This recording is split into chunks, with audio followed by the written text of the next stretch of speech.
Today, the politics of same-sex marriage just one day after a federal judge struck down a California ban. And the Senate vote on Elena Kagan, poised to become the 112th justice on the Supreme Court and only the 4th woman.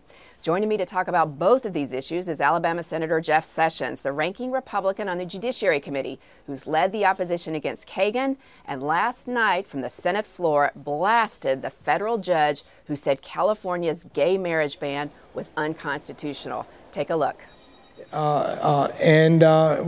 Obviously, at some point, this will get to the Supreme Court of the United States, as you well know. It go first to the Ninth Circuit, on which you clerked, and then it'll go to the Supreme Court probably. And we'll have the nominee that's before us today, who's already demonstrated at Harvard that her views about don't ask, don't tell, and similar social marriage, sexual relation matters involve such strong feelings on her part that she's not been able to follow the law. And I'm worried about that. I think the American people are worried about that. And I just think they have a right to be. Senator Sessions, thanks so much for joining us. Let's talk about that ruling yesterday. What did you find to be the most troubling thing in that judge's decision? Well, first, the perspective is that a single sitting federal judge has just invalidated the vote of millions of Californians who desire to define what marriage is in California. They define it as between a man and a woman. And he has overruled that.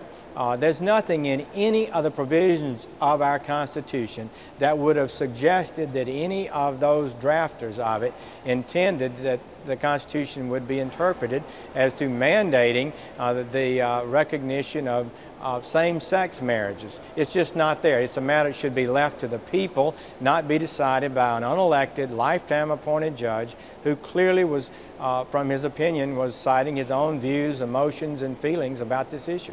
Well, now, you said last night in your floor speech that obviously this is going to be appealed and probably up to the Supreme Court. You're a lawyer, obviously. You're on the Judiciary Committee. What do you think this will mean if it is ultimately upheld by the Supreme Court, if the court adopts this rationale?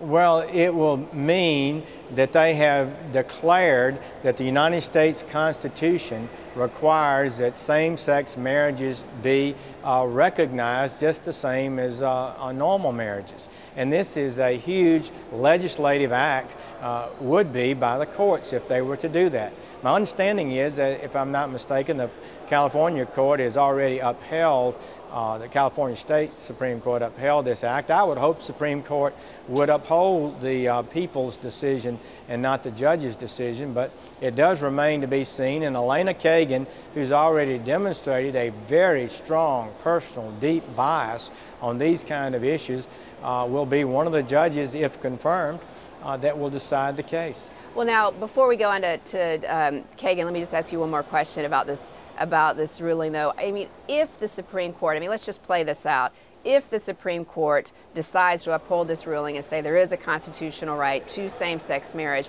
what is the impact of that going to be across the country? What's your sense of how controversial this will be? How will people react? It will be very controversial. People will react adversely for two reasons. They'll react adversely if they don't like the policy, and they'll react adversely if they believe it's not the judicial role to define marriage when it's not in the Constitution. And remember this, when a judge declares that the Constitution says you must recognize same-sex marriage, this cannot be changed by a state legislature. No state government can change it, not even the federal Congress can. Only by a constitutional amendment. 2/3 of both houses, 3/4 of the states. That's what it takes when they declare something is in the Constitution, and when it's not. It's a tremendous abuse of power by a judge who's unelected and unaccountable to the public. Now, you predicted, I think last night, you showed your cards that you think that Elena Kagan would probably vote to uphold this judge's ruling and find that there's a constitutional right to same-sex marriage. What makes you think that? Well, she has indicated support for the most activist judges in the country. She's clerked for some of them. She advocates that a judge should allow their personal views, biases, background to influence their decision, and that's what President Obama said he was doing when he appointed her. He wanted somebody to do that, and we know based on her effort at Harvard to block the military, because the military policy passed by Congress didn't satisfy her view of handling homosexuality in the military, that she has a bias and a strong feelings in that way. So I think it would appear to me that she strongly would favor the judge's ruling out there, personally. And secondly, her view of the Constitution and the role of a judge is such that she believes a judge is empowered and should indeed allow their personal values to influence the decision. So the combination is toxic. You get a political activist liberal believing that they have the right to use that judicial decision-making power to set policy. It's not a good thing. But you know, she's one vote. I think most people think of it, seems to me anyway, that this is going to be 5-4. You know, you've got your 4 liberals on one side, Kagan being the new one, presumably, since it looks like she's going to get confirmed later today, the 4 conservatives, and Justice Kennedy, you know, that human jump ball right there in the middle. So, I mean, this is all going to come down to one vote, isn't it, eventually, Anthony Kennedy? That's probably what conventional wisdom would say. Now, are you saying I have conventional wisdom? Come on, that's supposed to be insightful. Well, you are insightful, and that's a conventional wisdom by careful court watchers. Thank you. That's better. Good lawyers would say that's probably the way it may well break down. But the way I see it, Jan, is that every vote on the Supreme Court is critical. You should not say, well, we're not worried about it because Justice Stevens may have voted that way, the judge she's replacing, and so don't worry about it. No, every vote is important, and every judge confirmed should be committed to following the law objectively, impartially, not to allow their personal views and feelings and concepts and ideology to influence the objective duty they have to follow the law, whether they like it or not.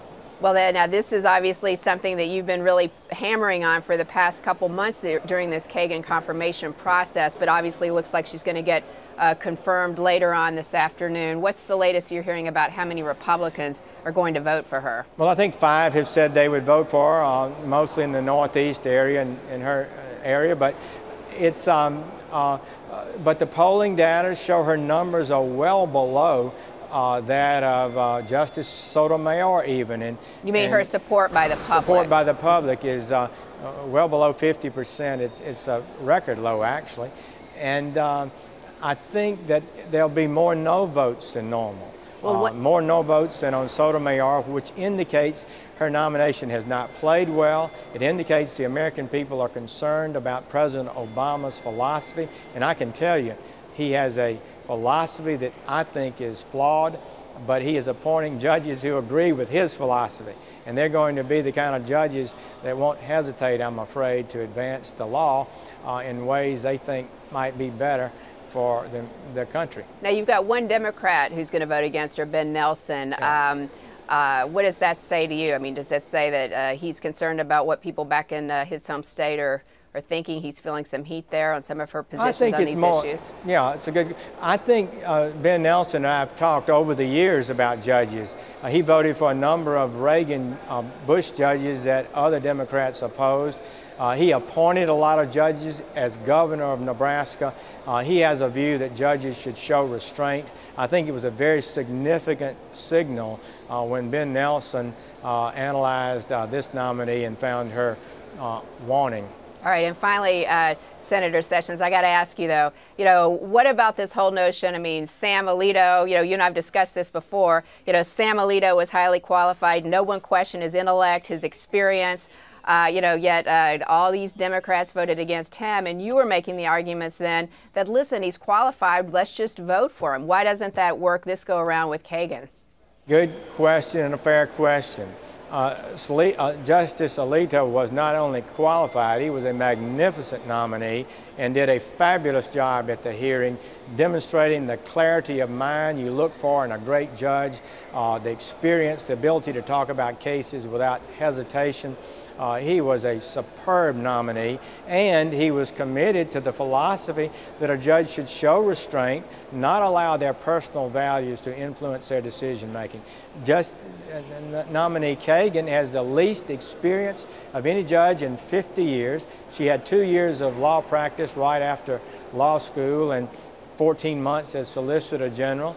She's not prepared for this office. She does not have, in my view, from the hearing, really the kind of clarity of thought and approach to law you would look for in a judge. I think the President just made a mistake. And she also, let me say this, I strongly believe that after promising explicitly to defend the Don't Ask, Don't Tell law as Solicitor General when it was challenged, she did not do so. She violated her commitment to the Congress, and she violated her duty as Solicitor General, and I think that's disqualifying in itself. All right, well, it's pretty strong words, Senator Sessions. Is there anyone you would have rather seen the President nominate? I mean, elections have consequences. He is the President. That's true. Elections do have consequences, but the President could have submitted somebody that would have great Republican support. In fact, I'll vote for 90% of his nominees to the other judges, spots around the country. But he could absolutely have chosen a real strong judge, maybe more expansive in the law than I would be, but somebody that would have strong bipartisan support. Instead, he chose a nominee that was guaranteed to be controversial. All right. Well, Senator, as always, we really appreciate your time and your insight. Thanks so much for joining us. I know you got a busy day and you got to vote later on, and we know you're going to vote no. What do you think the final vote will be? I think it'll be a pretty high no vote. Our members tend to try to give deference to the President. I believe we should give some deference to the President's nomination.